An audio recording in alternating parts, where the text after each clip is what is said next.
Hello, this is Dinah Lane from Harwich Channel 18, and I am here doing a remote interview with Tina Games, who is the Executive Director of the Harwich Cultural Council. And I actually, full disclosure, I'm also on the council, but I wanted to talk with Tina on this forum here in order for people to understand more about what really goes on with the Cultural Council. We're doing so many things, and we actually have an application deadline coming up for proposals. And I wanted to be sure that everyone in town knows about what the work of the council is and how it goes. So Tina, welcome. Very nice to see you. Well, thank you very much for the invitation, Dinah, to join you. I'm delighted to do this remote interview.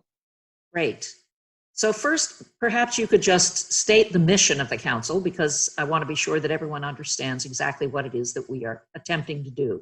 Absolutely. Well, let me, first of all, before I go into the mission statement, let me just say that, because some of our viewers may not know this, our parent, if you will, is the Massachusetts Cultural Council. So it's a state council.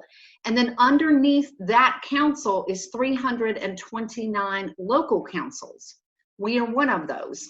And on Cape and the Islands, each town has their own cultural council, with the exception of Nantucket. They've got one big one, and Martha's Vineyard, I think, has a large one. But we all have a town council. So with the Harwich Cultural Council, of which I am the chairperson, and Dinah is our secretary, we currently have 5 members. We can have up to 9 members, so I can certainly just take this moment to pitch that we do have some vacancies coming up, so if anyone is moved to join us, we would really love that. But our focus on the Cultural Council is basically, we're here to support artists and cultural organizations in the town of Harwich. So our mission statement is the Harwich Cultural Council is dedicated to fostering the creative spirit through the organization, funding, and promotion of cultural activities and initiatives that serve the people of Harwich. So that is our primary job, is working with our artists, our cultural leaders, our cultural organizations who actually live and work in Harwich, or bring cultural activities to Harwich. So sometimes people don't necessarily live here, but they are doing work here. They might have a gallery here, a program here. So that's our primary focus, is to support them primarily through funding with our grant program, which we'll be talking about shortly, and through promotion. You know, we are a good PR arm for a lot of our artists, so we work with them in whatever ways we can do, you know, support them. Yes, great. And the bottom line is that we are really serving the town of Harwich and the people of Harwich by helping to provide these opportunities. Absolutely, absolutely. Yes. So perhaps you can talk a little bit about the application process, because we do have a cycle coming up very soon. It's a little bit delayed just because of the pandemic, but we are continuing on with funding for whatever projects we can possibly fund that people, you know, that seem worthy for serving the town. And if you could just tell us a little bit about the application process and the new timeline, that would be helpful. I will absolutely do that. So every year, the Cultural Council has a grant application process. So every year we're issuing grants, and we're a small grants entity. Let me just make sure I make that clear. We can fund anywhere from $100 to $1,000 on any given project, event, proposal that we see, depending on what type of money we might have in our little account. So let me just also say that in our account, we get funding from 3 sources. So one source is the Massachusetts Cultural Council, which gives us an allocation every year. The town of Harwich also gives us an allocation every year that's voted on through our town meeting. And then we do our own fundraising. And I'll talk a little bit about a fundraising project we're doing this year. But we also, within our council, always have some type of fundraising project. So in that pot of money, it comes from 3 sources. And then we determine every year how much money we can give out in grants. So the council makes a decision, you know, and we give anywhere from $10,000 to $15,000 a year, depending on how much money we have. And then out of that, We look at all the proposals coming in and make decisions on what we feel is, worthy and appropriate in any given year. And then we kind of divvy the money up, basically, is what we do. And with your permission, Dinah, if I could share my screen very quickly, Yes. if it would be okay with our viewers. So what our viewers are now seeing is our Harwich Cultural Council page. So we have our own page on the Town of Harwich website. So if you're looking up here at the search bar, you just go and look for Cultural Council. So you can actually go to the home page, go under boards and committees, and then pull up Cultural Council. But there's the domain right up there if anybody wants to just go directly there. But this is a wonderful resource. So if you have any questions, I highly recommend going to this. So when you go to the page, you'll see right up at the top, 2021 application for funding proposals. So you want to click on that. It will take you to a media release that just went out September 15th, and it kind of tells you a little bit about the program. There is council criteria, so you can certainly take a look at that. I won't read all of it. I'll just highlight that we basically fund arts, humanities, interpretive science projects and events, and it is a reimbursement-based grant program, which means that you have to do the activity, the event, and then submit for reimbursement, but you have to be approved first. We also have, if you can see my cursor, we also have a video tutorial. So if you have questions on how to actually, write the application, click on that. It's going to take you to a 30-minute video tutorial that will actually walk you through the application. So that's nice and helpful. Our application process this year opens, it's delayed by a month. It's typically September 1 through October 15th. So you have 6 weeks to apply. But this year, because the state is still working on getting their funding and budgets approved, it's been delayed by 1 month. So our application process this year opens October 1st and stays open until November 15th. So you have 6 weeks to go and apply. And then after the 15th of November, we will get notified by the state how many applications we have in the queue.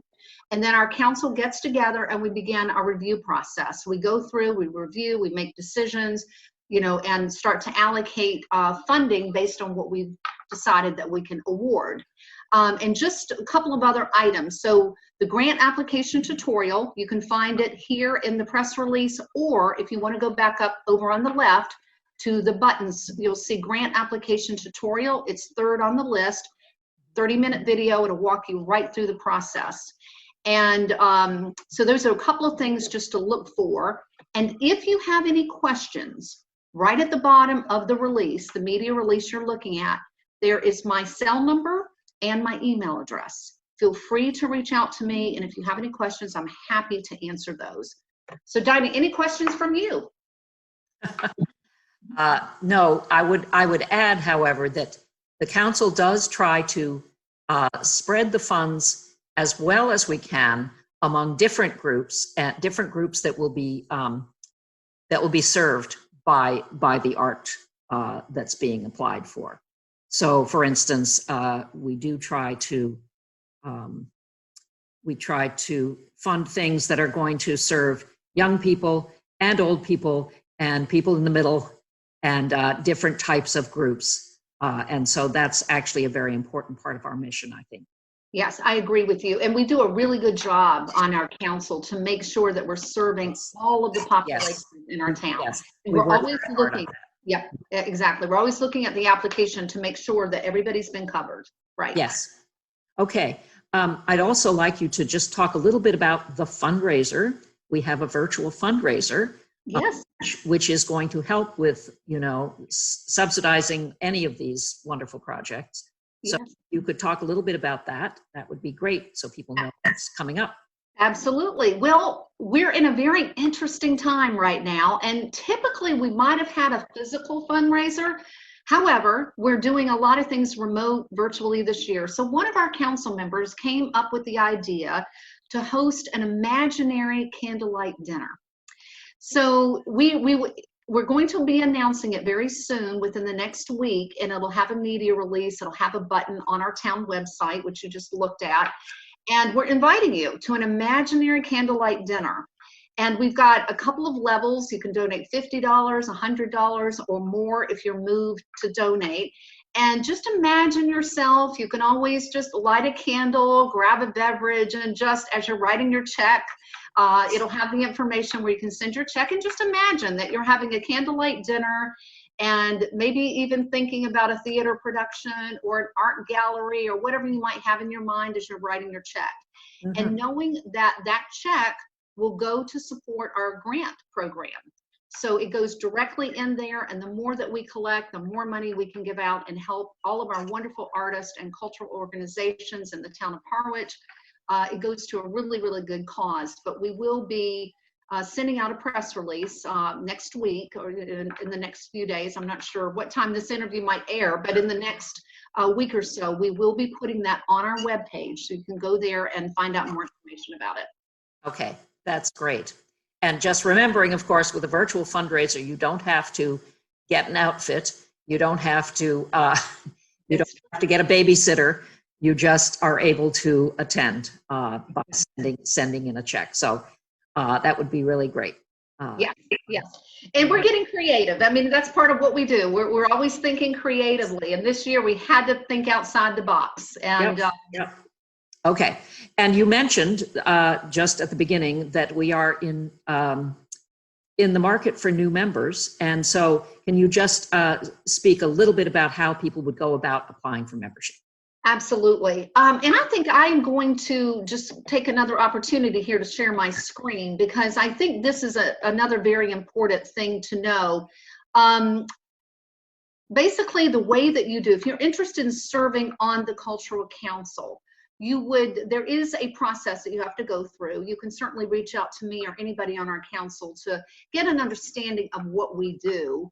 And then there is, through the town clerk's office, there is a form called the Citizens Activity Form. So it's basically an application that you'll fill out in order to apply. But sometimes right now with what's going on, you may or may not be able to get into town hall. So what I'm going to invite you to do is to go to the town website, go under boards and committees. And if you go under there's the Voter Information Committee. If you click on that, they have right up here at the top on the left, if you see where my cursor, it's called the Citizens Community or Committee Vacancy Form. So you're going to click on that, and it's going to take you right to the form. Print that out, fill it out, and go either drop it off. You can drop it off at town hall. I believe right now you do have to schedule appointments to do that. So you'll want to print it out, call the town clerk's office once you've got it complete, let them know you want to drop this off. They will give you instructions on how to do that. You may or may not need an appointment. You might just be able to drop it off. Once that is completed, I'll scroll through here for you. You'll see Cultural Council right here in the first category. So you're going to check it off, and then you're going to complete it. You can include a resume, or you can answer the questions, whatever is comfortable for you. And once that gets turned into town hall, it will get passed along to the Board of Selectmen, because they're the ones that make the appointments. They will review your application. You'll get a call from the administrative assistant to the Board of Selectmen. They'll get an interview scheduled. Right now, they're doing everything remotely. So you'll be invited to something like Dinah and I are doing here for an interview. And then once you kind of pass through that, then they will go through the appointment of the next, whatever the next Board of Selectmen meeting will be. They'll make the appointment official. You'll get a letter from the town clerk's office, and then I will be notified, and I will reach out to you, and I'll take it from there. Okay. So, yeah. That sounds great. Yeah. So this is terrific, and I appreciate all of your information. I'm sure most people do, and we're looking for a few good people to join us. Yep. Thank you so much, Dinah, for coming on and being willing to go through the process a little bit with us and letting everybody know really about what we do. And that's terrific. So wonderful. Thank you, Dinah. I really appreciate the opportunity. Thank you. Thanks. Again, this is Dinah Lane for Channel 18. Thanks for watching.